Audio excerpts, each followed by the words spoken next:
Hello everyone, Jambo. Hi, my name is Matthew. These are my pajamas. Something has just hit my mind that I have to share with you guys. You see, Professor Nyaigoti Chacha has said that Honorable Sakaja should produce several documents. And this fight for his credibility on whether he's a graduate or not a graduate is similar to the one last time that was put on Bishop Margaret Wanjiru until she gave up. She just said, I quit. What we are not seeing is the cartel that is behind the fight for Nairobi. This cartel is called the Nairobi Metropolitan, I don't know whether it is council or commission or, I don't know, the C. It's an entity led by a general body. And at the same time, this entity has access to cabinet. He sits in the cabinet. Which means it is very crucial. Did you hear the governor for Nairobi sitting in the cabinet? It doesn't happen. The last governor was given marching orders to leave very hurriedly.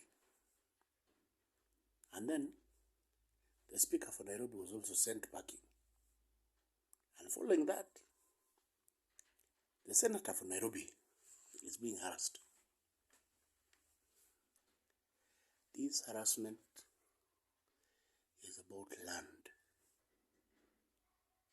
Land owned by Nairobi, in the first instance, as a county, those owned by parastatals in Nairobi, and particularly land owned by private citizens called the Kenya Railways Staff Retirement Benefit Scheme, under guise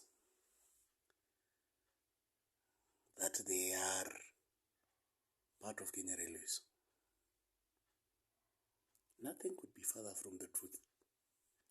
The Kenya Railways Staff Retirement Benefit Scheme, of whom I am a founder member, I even signed the trust deed myself and prepared that trust deed, participated in the transfer of the assets, have assets under a legal notice number 169 of 2006. You know Makongeni, Mudhurwa, Landimawe, Ngara, those big estates of railways in Nairobi, Matumbato, Upper Hill, the remainder of LR 209. All of those are in that land.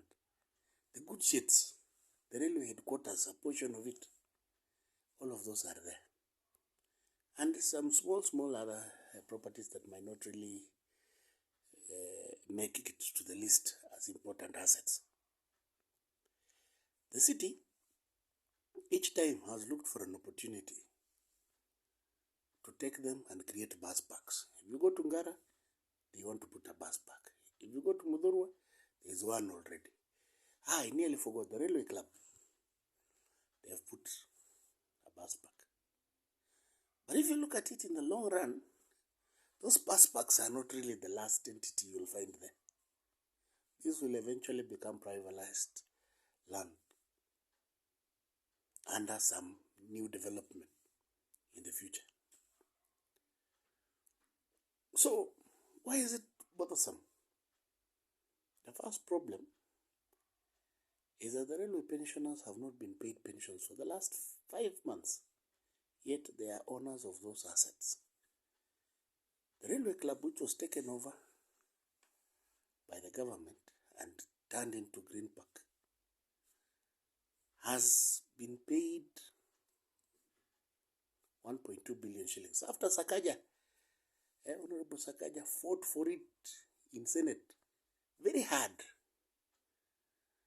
The Minister of Lands kept on saying they couldn't find the files, what, this, what, that, and were delaying payment. In fact, they did not want to pay. So pensioners went without payments until last year. By October, they were 8 months behind in pension. So that 1.2 billion shillings was supposed to clear the pension arrears and monies that the trustees had borrowed from KCB and other people. But strangely, that should have then followed up with monthly payments of about 100 million a month, which would have basically stabilized this pension fund. That has not happened. As we speak today, there is a 650 million check that is still running around. You call it a check, but it is a transmission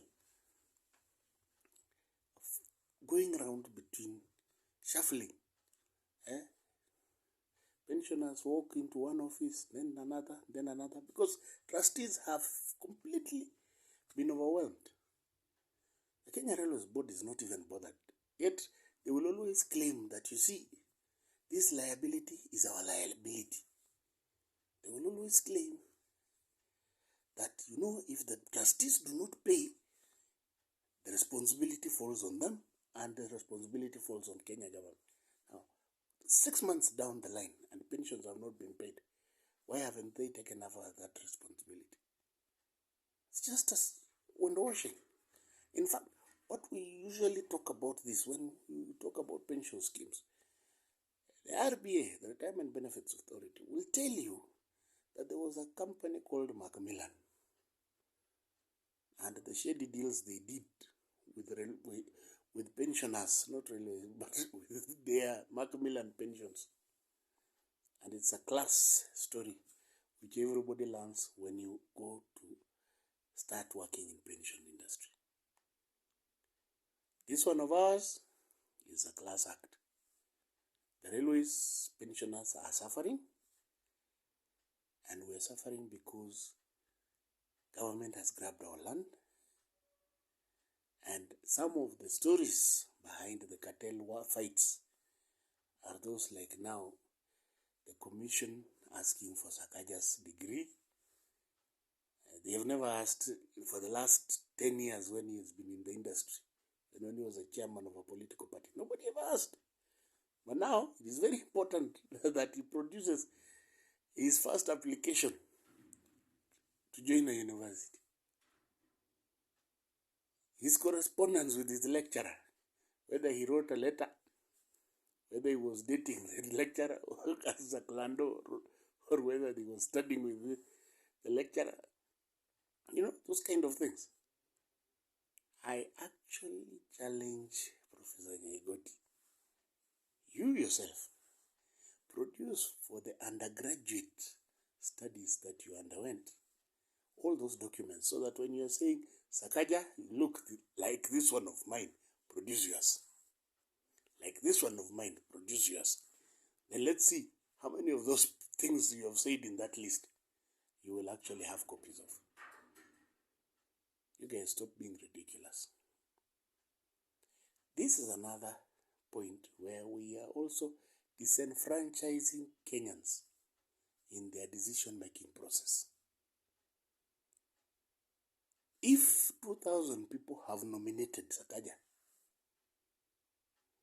they have actually signed, they have given copies of their IDs that this is the candidate we want. That candidate should appear in the ballot. And the 800,000 to the 2.4 million Kenyans in Nairobi would then make the decision to say, yes, he's qualified or not. But not one person, Professor Nyaigoti, making that decision. Or the director of CID. Like they have done to some of us. We cannot even apply for any job. Hata kuwa makanga, we can't. Because somebody messed us up when we were in the public service. And we take serious offense when this happens. Me, I hanged my papers. They are all, atakufungia samaki. We no longer use those papers. And I had really fine CV.